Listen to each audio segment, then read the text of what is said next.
and welcome to the launch of an international strategy to better protect the financial system against cyber threats. My name is Kai Keller, and I lead the World Economic Forum's work on the financial services in Asia Pacific. The Forum is delighted to be supporting this initiative led by the Carnegie Endowment for International Peace. The initiative reflects the views of more than 200 experts in financial services, cybersecurity, and technology. Today's release is timely. The recent announcement of effective vaccines to counter coronavirus has brought us to an inflection point. We're no longer worried about the financial system's ability to withstand the pandemic. We're now planning for how financial services will support the economic reset in 2021. The pandemic has accelerated digital transformation across the global financial system. Financial services are innovating to support the economic recovery. We are seeing a real economic digital dividend. This digital dividend of the COVID pandemic is fragile. The speed of change creates opportunities for bad actors as well. A cyber incident could easily undermine trust in socially valuable innovations, and this makes cybersecurity more essential than ever. Cybersecurity matters to the great reset of our economies. It facilitates innovation, underwrites our citizens' financial well-being, and helps maintain community trust in financial institutions. Cybersecurity is a public good, and protecting the financial system, we would argue, is a team sport. We need central banks, financial regulators, and the private sector to work together. The recommendations in this report provide a blueprint for enhanced collaboration. Before handing over to our esteemed panel, our particular thanks here from the Forum to the report's lead authors, Tim Maurer and Arthur Nelson at the Carnegie Endowment Cyber Policy Initiative. Their hard work and leadership is now bearing fruit. I'm delighted to move to our esteemed panel now and introduce Cherry McGuire, non-resident scholar at the Carnegie Cyber Policy Initiative and former Group Chief Information Security Officer at Standard Chartered Bank. Cherry, over to you. Thanks, Kai, and thanks to all of you for joining us this afternoon in the Asia Pacific region, and to those of you joining us here in the Western Hemisphere late in the evening. It is my pleasure to moderate the panel today with the great group of speakers that we have. So let's jump right into the question and answer, as I'm really looking forward to hearing what you all have to say about this important work to improve cyber protection of the global financial system. So let's start first with Vincent Loy. Vincent, good to see you. Vincent, thank you. Vincent, you are the Assistant Managing Director for the Technology Group at the Monetary Authority of Singapore. The MAS has been a thought leader on cyber resilience and broader resilience for many years now. And as one of the region's critical financial centers, what is your take on this new strategy report issued by Carnegie? And how does it align with what you and the MAS are trying to accomplish? Thank you, Sherry. Let me firstly thank Carnegie Endowment for this invitation and this report. And I thought that this report is very timely and very insightful.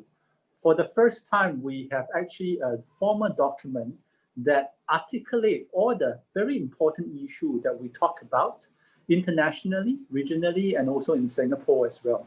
And these are very pertinent issues, which is very difficult to solve, and it needs a whole ecosystem to solve. And congratulations for this wonderful report. The things that we talk about it inside the report in terms of cyber resilience, international norm, and also collective response are exactly the things that we look at in MES as we map out our cyber strategy. We have been very active in cybersecurity in the last 5 years, and we have been very thoughtful about what are the things that we can do as a nation. But as you correctly mentioned inside the report, cybersecurity is an international problem. And this is accentuated by this COVID-19 environment, where a lot of people work from home and more people go to digital. And which means that there will be a lot of transaction in the financial services sector, in the financial services sphere. And we need to do a better job. And to do a better job, we need to make sure that internationally, there is a way to deal with cybersecurity. It is not one nation. We try to build bridges with our counterparts in different countries, different parts of the world, because everybody has a role. And if you look at all the threats, a lot of threats are not in Singapore, they are outside of Singapore. To deal with this, to deal with the root cause of the problem, which is the threat, we need to catch them. And to catch them, we need international partners. And we also need to make sure that there are international norms that we all agree upon, and such that we respect one another, and we agree in terms of the principle of how to deal with cyber. And secondly is that this is not a one organization effort. Cyber is very complicated and is constantly innovating. And we have the financial services sector is made up of many ecosystems, including small little FI, financial institution, and big international banks. We need all of us to work together. And to add to this equation, we also have technology company coming in to sell financial products. And they are also part of the ecosystem. So we need the whole ecosystem to collectively respond to this. And that means the technology shop needs to build up technology control inside their technology system that financial services are using. And the financial services sector as a user and also as the administrator of the system needs to build robust control as well. And as a regulator, we also need to make sure that everybody sings on the same song sheet and there's no regulatory arbitrage. And those are the things that we're looking at. Of course, in Singapore, we look at some of the inherent problems that we are still dealing with because cyber is still very new, is actually the workforce. We need a lot of cyber people in terms of doing what are the good things that they need to do. And there's simply not enough. And in Singapore, we are trying to build it with different grants and working with different higher learning institutions, and also capacity building. This is extremely important because this will be even more ferocious as we go to deal with COVID, post-COVID. I think I've talked enough. Over to you, Sherry. Thank you, Vincent. It's really insightful to hear your views on a full ecosystem response and the building bridges across the different regions. I think those are very key points around the strategy. So let's now go to Ambassador Tobias Fagan. You are Australia's inaugural ambassador for cyber affairs and critical technology, and you have been instrumental in developing Australia's cybersecurity strategy and international cyber engagement strategy. Under your leadership, Australia has become really a torchbearer for international norms in cyberspace. How does this Carnegie strategy fit into that work? And how can it help implement and advance international norms? Absolutely. Thanks so much, Sherry. Good to see you. Good to see everyone on the panel, and to everyone who's watching this discussion. I just want to as well say congratulations to Tim and his team and everyone at Carnegie for genuinely what is such a well-researched, thought through and shared piece of work.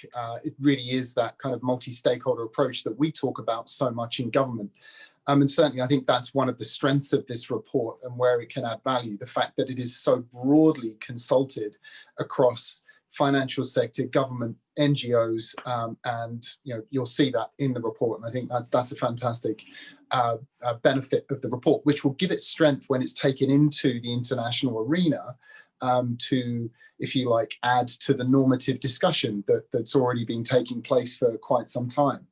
And that approach, as far as I'm concerned, is something that we've done here in Australia. So it's always good to see that reflected. These positions in government have to be thinking about all of our stakeholders, not just, who our other government friends are inside government or internationally, but who are the other entities who wield a lot of influence and power. And obviously the financial institutions of this planet hold a great deal of power, to state the very obvious. Therefore, to have them engaged fully in the cybersecurity discussion at that peak body level, I think is a really fascinating proposition.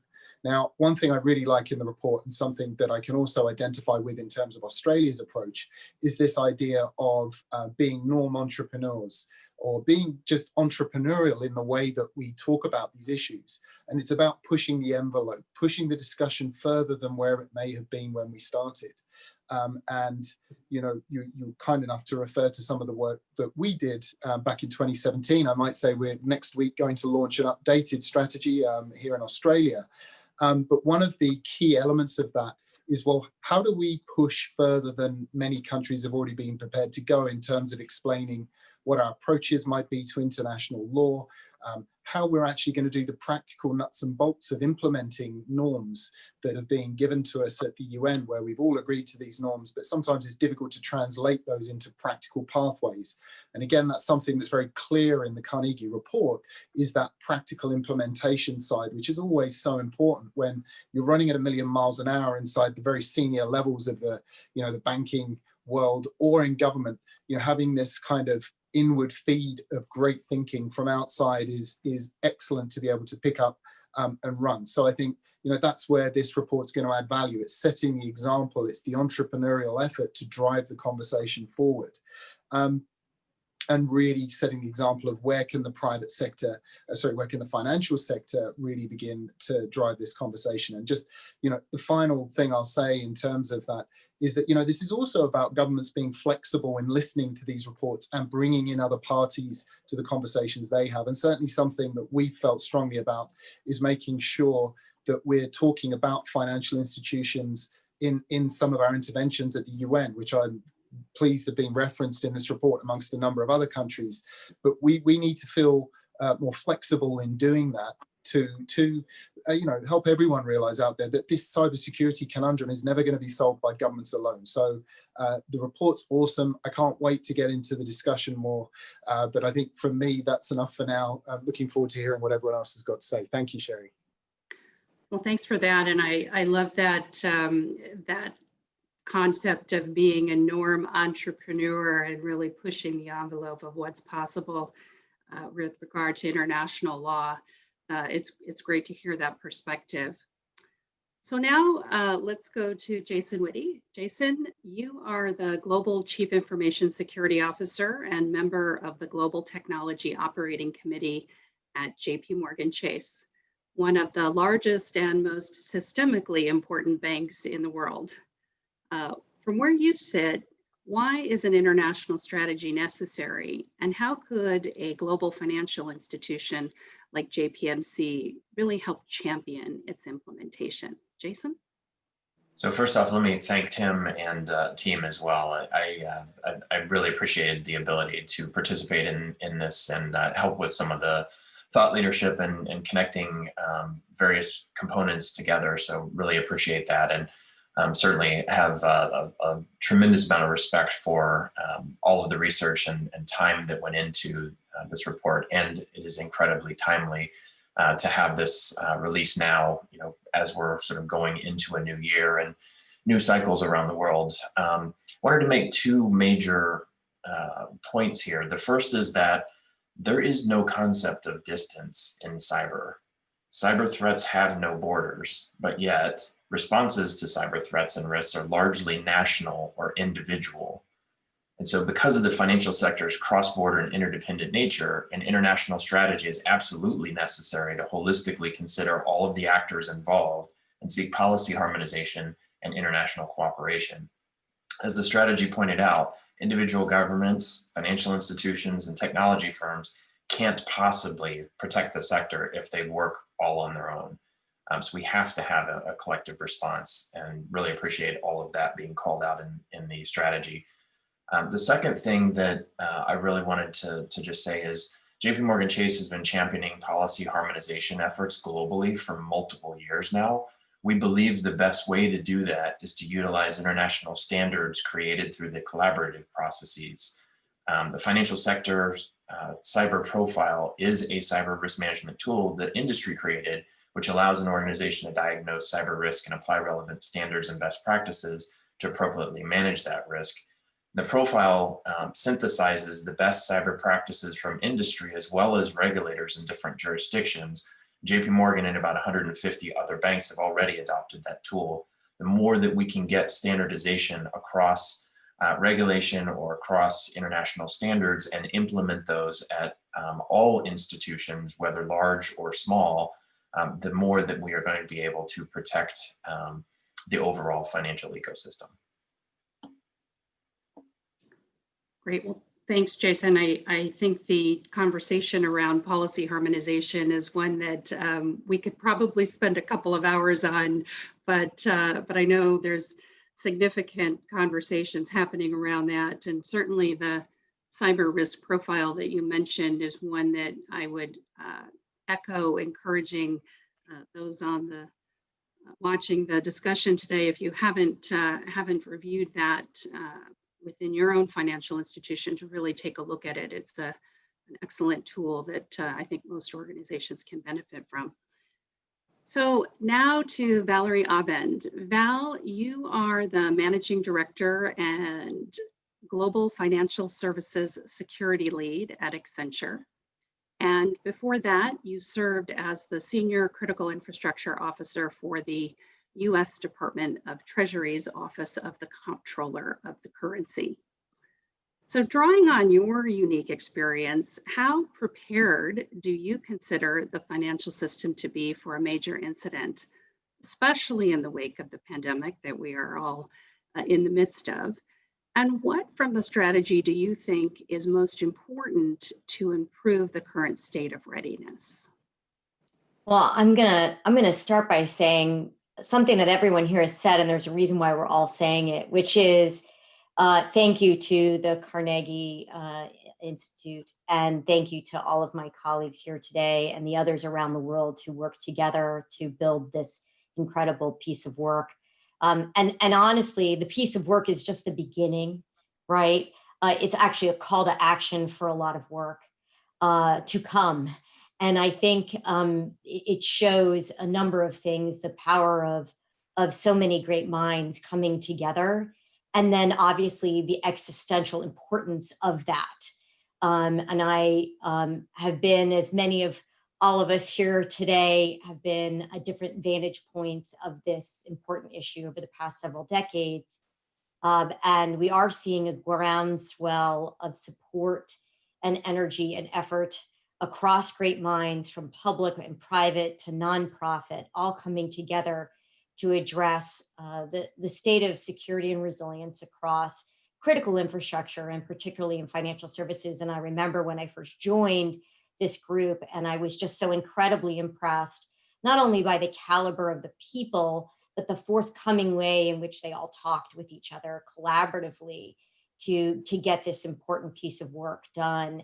And I think that's what needs to continue at top of mind. And so I'll start, Sherry, in just saying, in some ways, I'm really pleased with where we are as a sector, which most people who know I'm not usually one to give a lot of Pollyanna type responses. I'm actually really pleased because it wasn't too long ago that this wasn't a conversation for senior executives at the C-level across so many different organizations, public and private and nonprofit, and to see the amount of commitment in time, in mind share, in actual dollars to this issue. You know, this is clearly a step in the right direction, not just this report, but all of what I'm seeing across the sector just in the last 5 years alone. It's really incredible to see what is being committed. And so in that sense, I'm pretty happy with where things are going, because we are getting beyond just awareness to actual action, and that's what's necessary.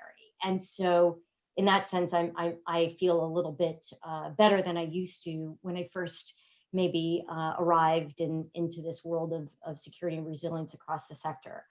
I think some of the comments that were said earlier about the individual action and how we're not going to arrive at where we need to be by individual action. There's a lot of call for action by individual companies to do things, assess risk, manage risk, increasing calls around, and then manage your third parties, but do it as an individual. And I think that, or an individual organization. And I think those approaches, while important, are not sufficient.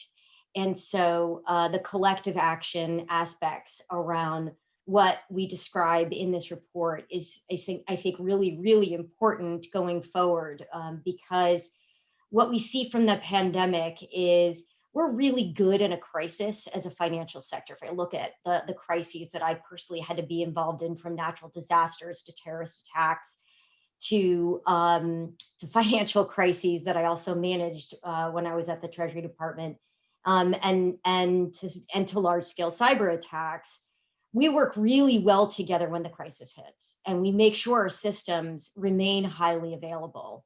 But what we will struggle with is the ability to deal with an integrity style attack. And so if I have to say, while there are some great things that have come out of the pandemic, and how we continue to work together to solve problems when the crisis hits, there are also some cracks.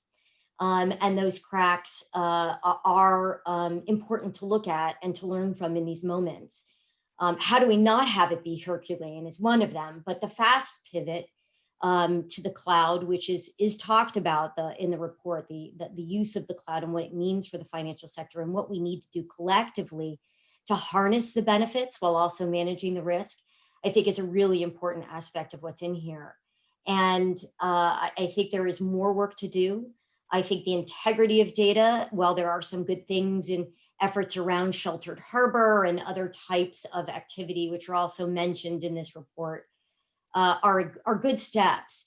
We're really not in a situation where we could withstand both the hybrid attack approach, which is discussed in here, the disinformation combined with the destructive attack that attaches multi-party style of systemically important entities at once.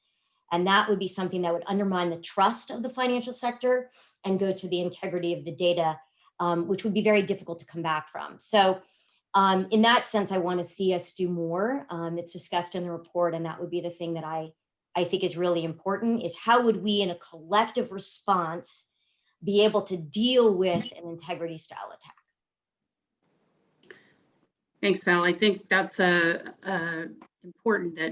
important point that I think many of us share. We've come a long way, but by no means are we finished.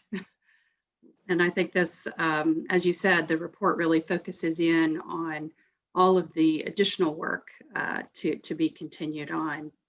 Well, let's talk a little bit more about the global aspect of the strategy. So this is a global strategy, as you've heard everyone talk about, but every region has its unique strengths and challenges that we need to be considerate of. And so what is unique about financial markets in the Asia Pacific region that must be accounted for when implementing this strategy for cybersecurity in the global financial system? And in particular, what parts of the strategy are especially useful for the region? Why don't we start with Vincent and then Toby and then the other panel members. Vincent? Thank you, Sherry. Let me go back to your second question first in terms of the report. Which part of it we actually like it? And to be fair, it's very difficult because all of them are very relevant to what we are doing. There is a few parts which I just want to bring across. One is actually working very closely with the industry.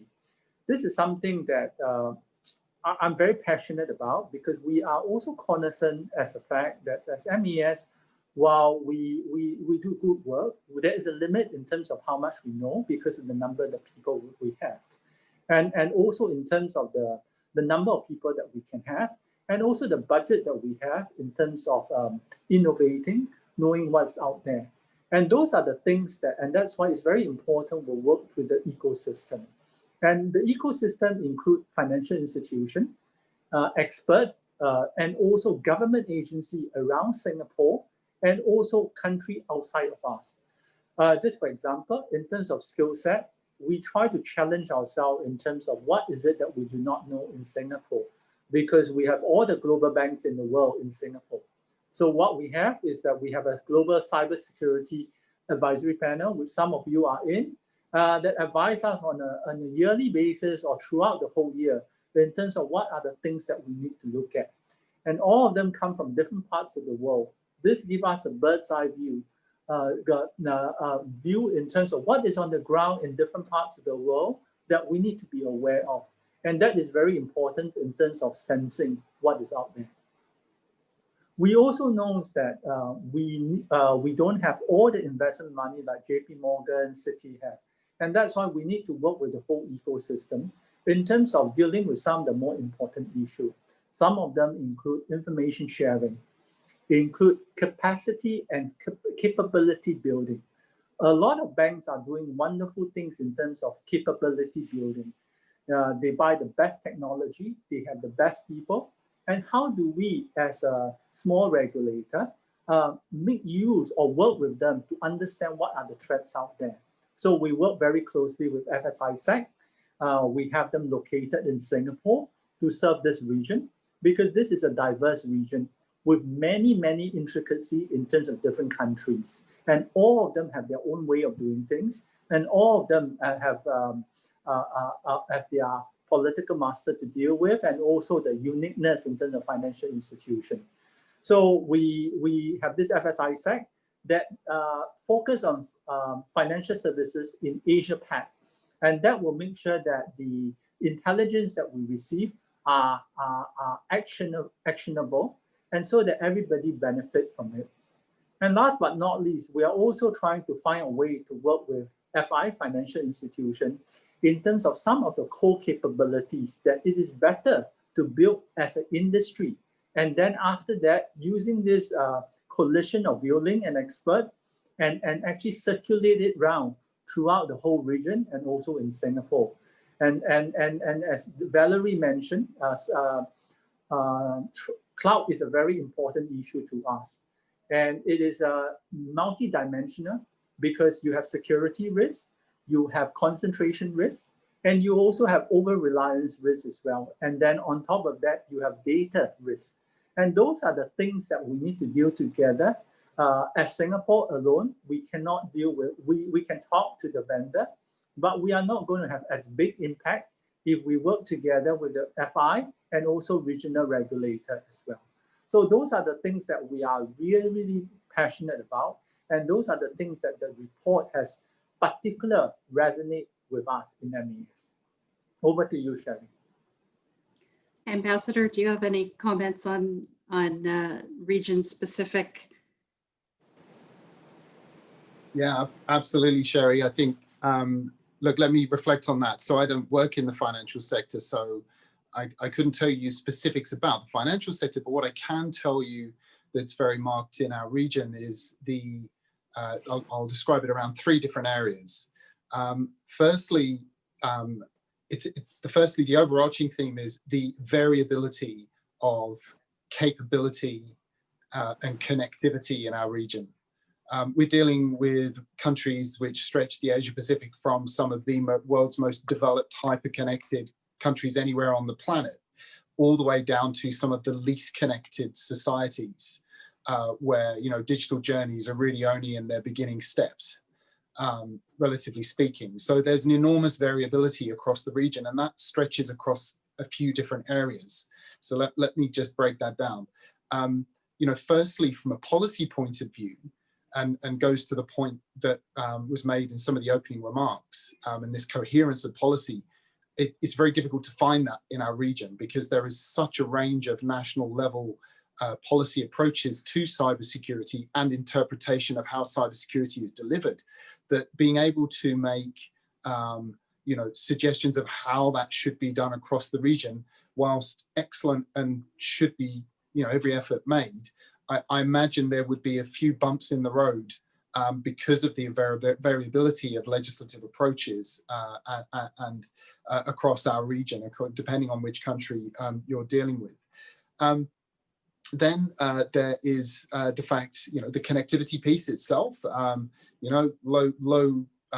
connectivity speeds in various parts of the Pacific, which make certain capabilities difficult to acquire. A lot of work that we're doing in Australia is actually trying to increase the bandwidth rates across the Pacific in order that you can truly take advantage of fast transactional services in the financial sector as well as any other area of your economy.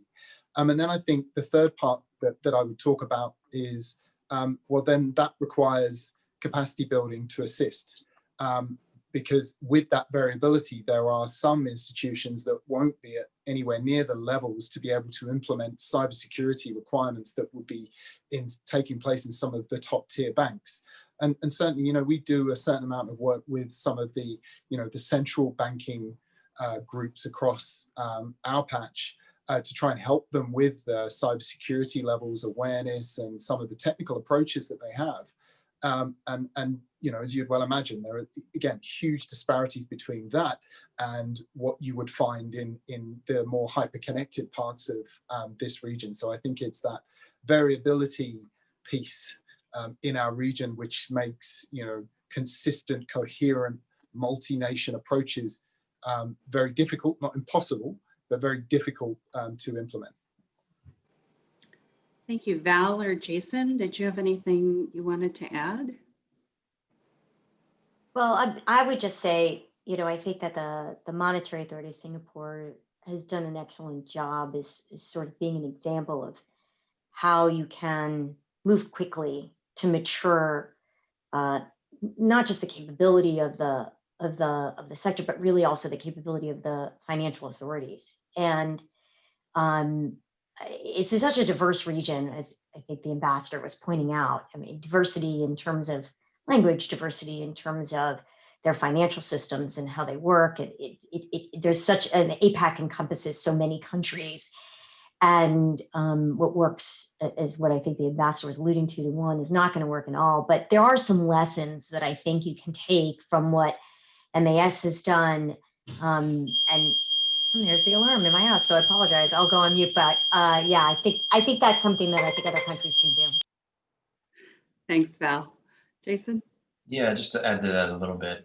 So Val mentioned the diversity in the different skill sets and countries and languages and all of that, but the regulatory environment in APAC is also, I would characterize, at varying levels of maturity across the various regulators. And one of the things that happens as a result of that is fragmentation. And that fragmentation of rules, of regulations, of just differences and sort of the level of rigor or the bar that we're setting for cybersecurity in the various constituencies really consumes a lot of precious resources and weakens the industry's security posture at the broader sort of view. So I do think that anything that we can do to work together to come up with common vernacular, adopt harmonized regulation that applies to the smallest of institutions as well as the largest of institutions, and really harmonize that process, I think it would be incredibly helpful. The other thing that I would just call out that hasn't been called out yet is data localization. And so there's certainly been a trend on data localization. And again, I want to applaud MAS for Singapore's leadership in promoting free data flow, which is critical to protect the financial sector participants and broader financial sector in the region and globally. But data localization can create additional, and actually does create additional entry points into corporate networks that have to be protected. And we really feel strongly that the fewer of those places where you're putting all of your data, the better, and the easier to protect the smaller surface area. So I do think that that data localization can actually negatively impact the sector's ability to timely share cybersecurity threat information, and the strategies data localization sort of supporting action 1.6.2 is definitely needed. So I just call that one out as well. Sorry, go ahead. I was just going to add to that and say that the other part of this is law enforcement, right? So, and the rules around how to engage with law enforcement, but also the enforcement actions against some of the activity around cyber fraud that we're seeing, right? Just in terms of anti-money laundering regimes and the like. I mean, bad guys certainly understand where to move money from one part of the world to the other very quickly, based on whether or not those rules will be enforced. And so I think, to attract the kind of investment that comes when you have, a firm like JP Morgan Chase I mean, it's clear when you look at where they operate and what parts of the world that they trust. That is an important avenue for how they assess where they'll do and bring their capabilities and also create job opportunities for the local economy and the like. And increasingly, as I look and I work with financial institutions across the world, their country risk profiles are taking into effect who's going to harbor cyber criminals, who's going to allow them to work closely with law enforcement to catch the bad guys. And deterrent, which is included in this report, is another aspect that I would encourage for APAC countries to collaborate on and to consider as they work on their cyber policies. Can I add to what Valerie and Jason has said, since I'm actually in APAC right now? A number of things is that one is that we are in a region where you have the lowest in terms of penetration in terms of internet. But this is going to change big time. We have the youngest population in the rest of compared to the rest of the world. And actually there is a lot of people who are financially excluded. But with this digitization effort that is going on, we are going to have an avalanche of people coming onto internet. And that means that our surface of attack into the criminal is going to get bigger. Okay, so that's one. And at the end of the day, financial institutions are all interconnected. We are only as strong as our weakest link. So that's one that we need to be aware of in APAC. Secondly is that the norms, which is something very important that came out from this report, the norms in terms of what you can do and what you cannot do, as all the panelists say, are a bit different in different parts of the world in this part. Okay. It is different in other countries compared to Singapore. And that's why it's very important for us to have some international norm. What is allowed, what is not allowed, so that we have a certain standard in terms of what is the right norms. Okay, and that is very important that I thought I want to bring it up. And this is something that is very unique in this region that I thought this report is very, very useful. Thank you. Could I just jump in off the back of that as well? I think that's a really important point, Vincent, about having norms of behaviour in cyberspace, and certainly at the state level agreed those through the UN processes. 2015 we agreed to 11 norms of responsible state behaviour in cyberspace. And one of those, I guess, opaquely refers to financial institutions. If you regard financial institutions as part of your critical national infrastructure, it's basically saying that, to oversimplify, critical national infrastructure is out of bounds during peacetime for any sort of cyber attack. And so it's there, but I think it's, again, getting down to the granularity and also, what kind of norms are financial institutions going to set themselves and I'm sure those conversations are always going on, and that's where I think this report's so valuable, because it's one of the few areas where I've seen that linkage between a particular sector and that sector's view on the actual UN process as well. And I think there's real value in that for pushing those of us who are in government for trying to just think a little bit differently, to shake us up and try and challenge us in the way that we set policy and the way that we help, our own sectors mature into this space. So I think it's a really important point, Vincent. I just wanted to comment on the back of that. Well, let me throw a question to all of you, since Vincent, you brought up the topic of cloud and risks associated with data, concentration, reliability. I could keep going. And Ambassador, you talked about critical national infrastructure. And so I just would like to ask the panel, there are a couple of recommendations in the report focused on cloud infrastructure as they relate to the integrity and stability of the financial services industry. I'd be interested to hear any comments or thoughts on how the strategy and some of the recommendations, in particular as it relates to norms and collective response, what your thoughts might be on pushing the industry further on cloud infrastructure protection, and some of the challenges, especially with the technology providers of cloud infrastructure versus financial services acquirers of that infrastructure?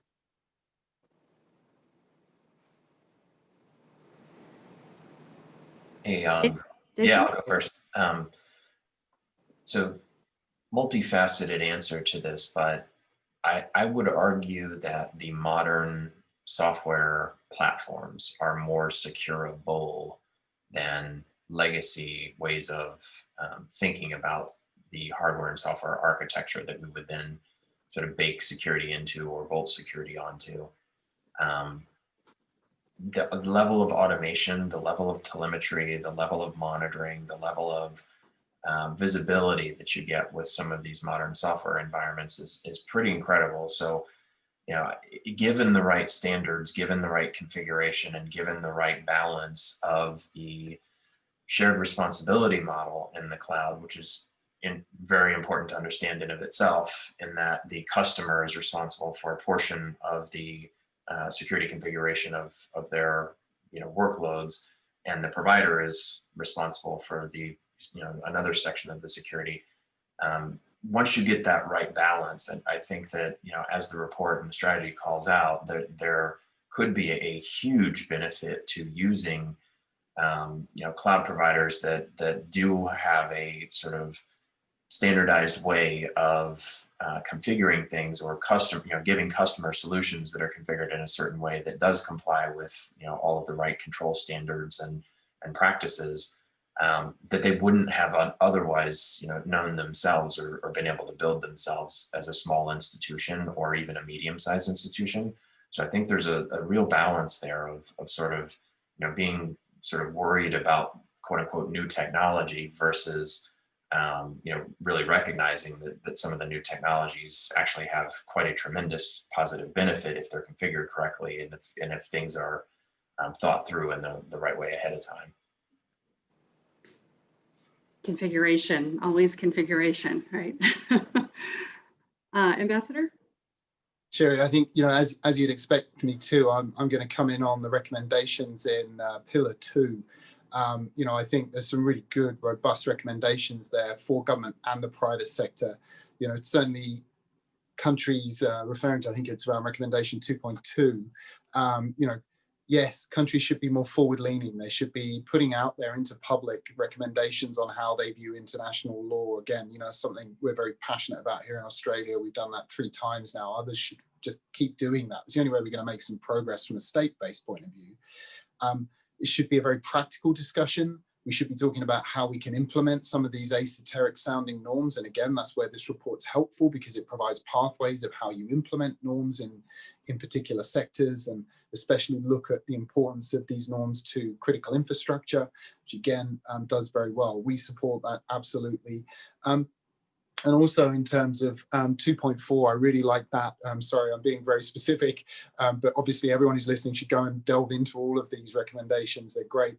That idea of, again, norm entrepreneurs, that the financial sector should look inwardly, discuss in the various key bodies that you have as a community to think about norms that are applicable to you. These norms that are being agreed do impact the private sector equally as they do states. So it's important they're part of that equation.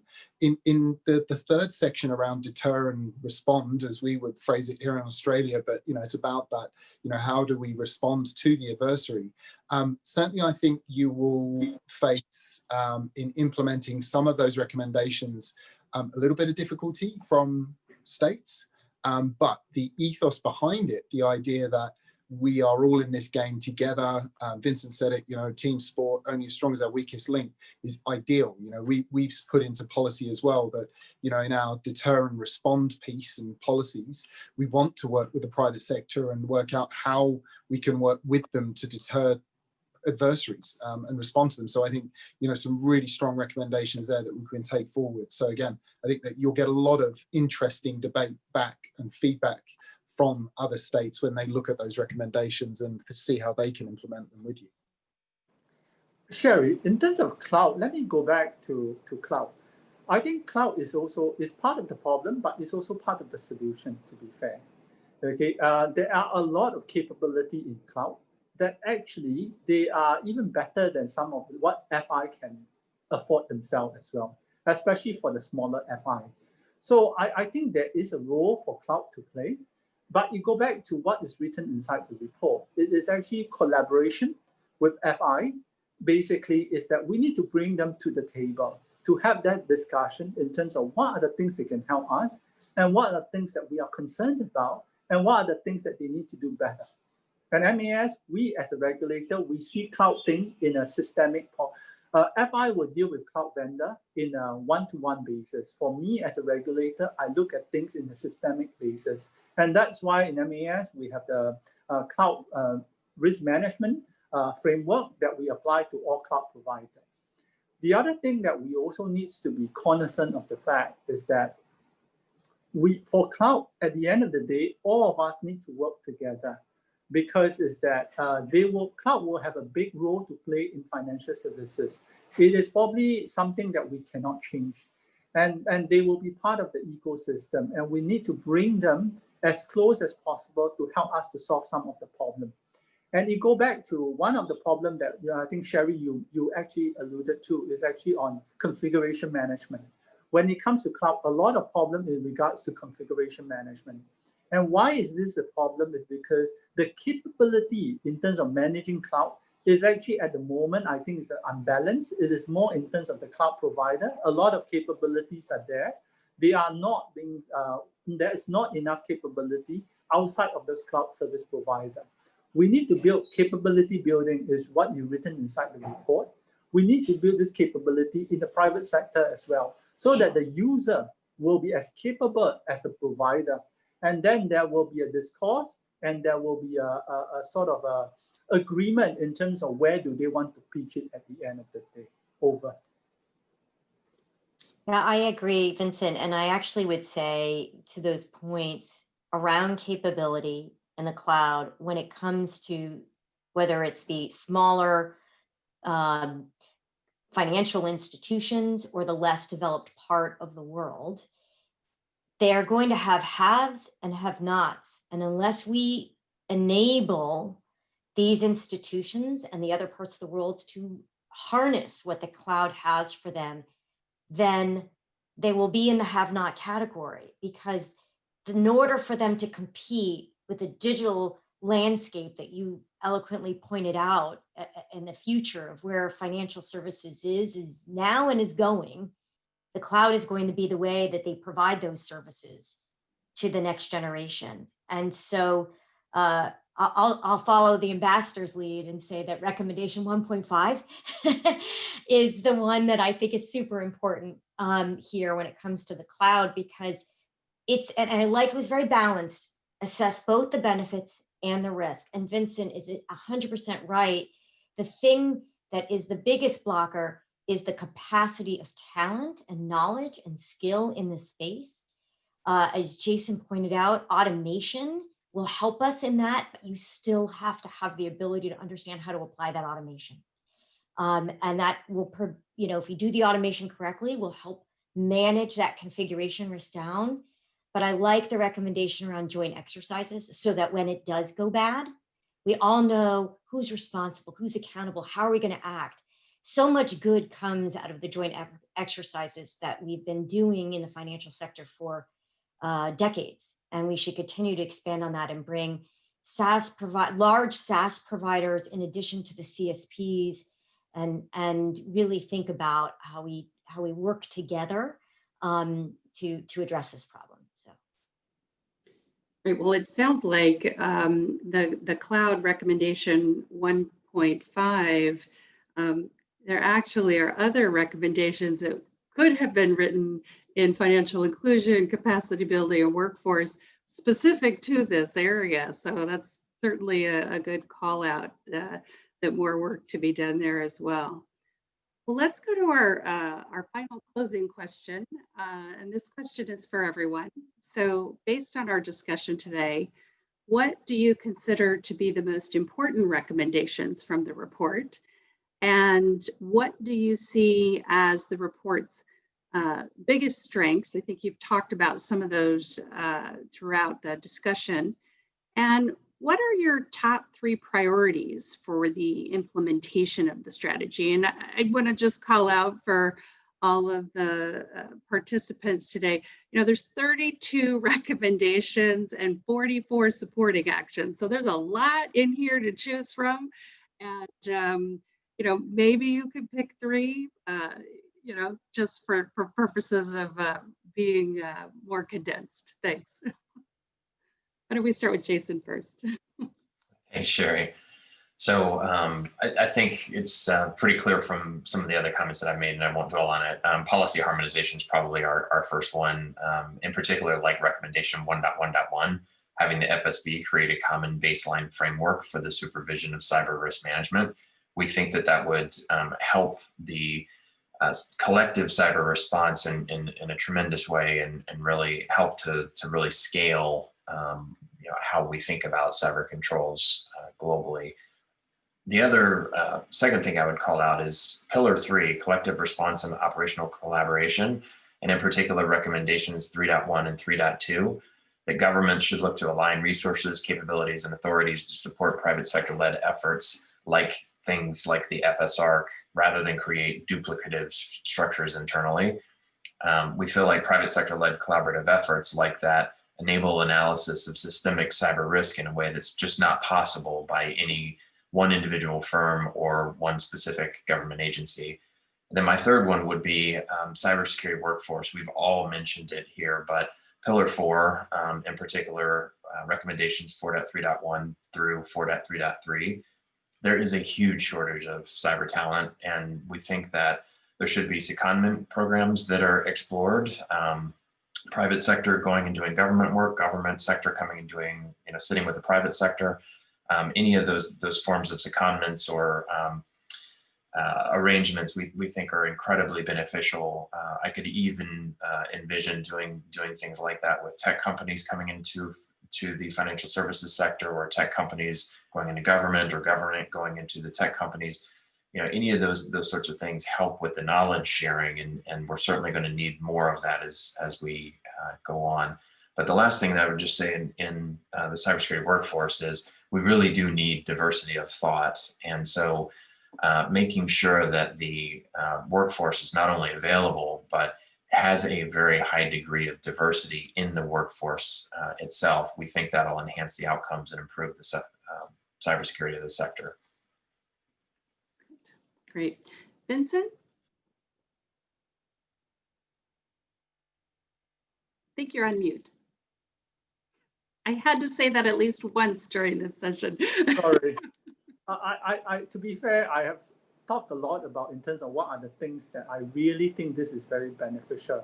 But at the end of the day, if I look at it, all of them are so important. And any one of them, if it's not there, your house cannot be ready.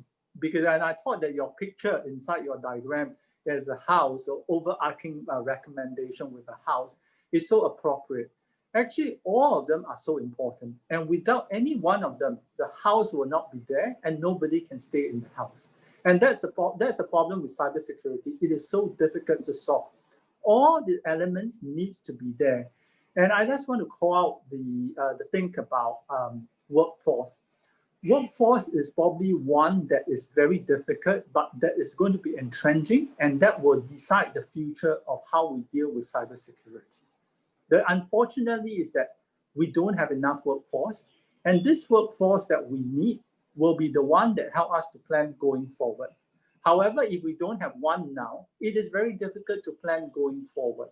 And that go back to in terms of collective response, which means that all of us needs to help one another in this state of flux or in this state of infancy, because some of them will not have enough capability, and that's where the industry needs to help one another. Probably the regulator and the industry needs to work together, and probably we need to help one another. Things that you are short of, we can help you, and things we are short of, you can help us. And then when we build the core base to help us to plan going forward, then there is a future going forward. And that is why I thought that the picture that you have in terms of the house, all the 6 priorities are equally important. And none of them should be deprioritized compared to one another. because without any one of them, we cannot build a cyber resilient society going forward. Thank you. Thank you. Now, That's going to make it hard on me because I'm going to pick some. But I agree with you, Vincent. We have to look at each of these. The house will fall if we don't do all of these together. And I think that's why this report is so good. It is comprehensive. It does lay it out very nicely, and I think it does set a good path for actions that you can actually take and that the world can work on together. But if I have to pick three, I mentioned 1.5 before on the cloud, so that's obviously in my top three. I would say 1.3 around protecting cyber resilience in the face of integrity attacks. I alluded to that earlier. And then my final one, it would be around 1.7, which is on the hybrid attacks, which I also alluded to earlier. A couple of years ago, we started a process at my company producing a trends report that's very forward-looking on emerging FS threats and what would be extreme but plausible scenarios. And we pointed to the issue of disinformation coupled with destructive attacks across multiple parties. We continued that this year in our updated version and added supply chain because the third party in the supply chain, particularly the extent to which we accelerated that coming into and then going out of COVID, which is allusion to the cloud and that conversation we had. So those would be the three I would prioritize based on my experience, because I just think as you look at systemic problems, those would be the things that I think have to be done. But you can't do that, as Vincent has pointed out, without having collective response, without having norms, without having the right talent and the workforce and sort of all the other pillars. So, but those would be the three when I'm forced to pick. thanks, Val. Ambassador, I'm going to give you the last word as our diplomatic representative on the panel today. Wow, okay, that's a no pressure then. Better say something poignant to wrap it up. I will say, firstly, again, reiterate the strength of this report is the rigor and the evidence base upon which it lays, which gives us then confidence to share that report. And I'd say, you know, look, I think the priorities of this report depend where you sit.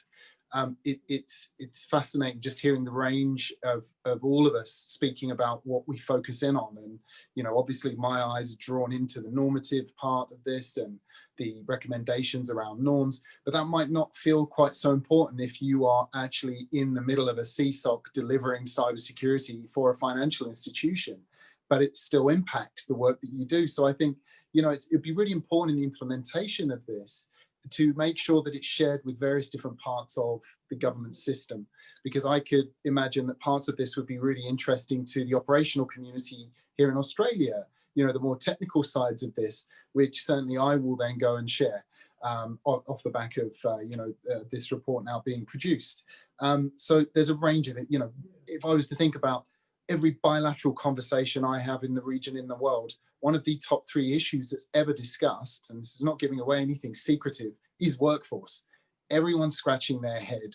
Everyone's concerned. Everyone's increasing the number of jobs available and wondering where the pipeline comes from, trying to address it, which we do when we all put good schemes in place, but we never seem to quite be able to fill up the requirement that we have. So it's clearly there. Norms obviously are massively important. And on the response side, the implementation of that, if we can find that sweet spot of how we do respond together more effectively, then I think we go a long way to solving some of these ills. Now, if I may, here's a quote for you. So I remember Mike Rogers, ex-head of NSA, sitting in a Perth conference center, listening to him before I went and then collared him afterwards. And he was talking about the cybersecurity problems of the planet. How do we get out of this? He said, the only way we do this is through cooperation, international cooperation across government and all sectors. So I think it's leaving us with that, right? We're only going to cooperate our way out of this. So that's got to be one of the key drivers. If we can help, this report will help doing that, in doing that. And it's up to all of us to share the report and help give it legs. Terrific. Well, I think you summed it up. The only way out of this is to cooperate together. First, I'd just like to thank Jason, Valerie, Vincent, Ambassador Fagan. This has been a terrific, a very rich discussion. I've really enjoyed hearing your perspectives. But since we are just about out of time, I want to thank you all again for your important contributions to the development of the strategy, as well as the discussion today. And I'll now pass the baton to Tim Maurer, the Director of the Cyber Policy Initiative at Carnegie. Tim, over to you. Thank you very much, Sherry. And let me just thank all of you for joining us today. It's been a truly terrific discussion. And as a think tank, we always try to measure our impact. And I just wanted to point out that having a group like this come together to discuss our report in such depth is a great sign of hopefully the momentum that this work will develop, especially when it goes as far as having you all discuss specific recommendations ranging from 1.5 to 2.2 to 3.1 and 3.2. So I'd like to thank you, Vincent, and the Ambassador for joining us today, and also you, Kai, and the World Economic Forum for the fantastic collaboration. But a special thanks goes to you, Jason, Sherry, and Val, for joining us the night before Thanksgiving, which may become an indicator of success in its own right. Now that the report has been released, we will focus on turning words into action and trying to advance several of the recommendations in the coming year. We've already started doing that by creating a working group dedicated to the workforce, which all of you highlighted is one of the priorities, especially considering the impact of the pandemic. We're also going to continue our work with the IMF and the World Bank on some of the capacity building work that we've done. And then we hope that with respect to the strategy's core pillars, that this various stakeholders in government, industry, the regulatory community is going to go through the report and do what you just did during today's event to identify the most important and most urgent recommendations to be implemented in the coming months and coming years. So with that, the report marks the end of a year-long project, but the beginning of our work moving forward. And we invite you all to follow this through our website and social media channels, but to also reach out if you'd like to help us advance the report's vision and recommendations. So with that, a big thanks again to all of the speakers today and to those of you who tuned in today for joining us today. Thank you very much and have a great day.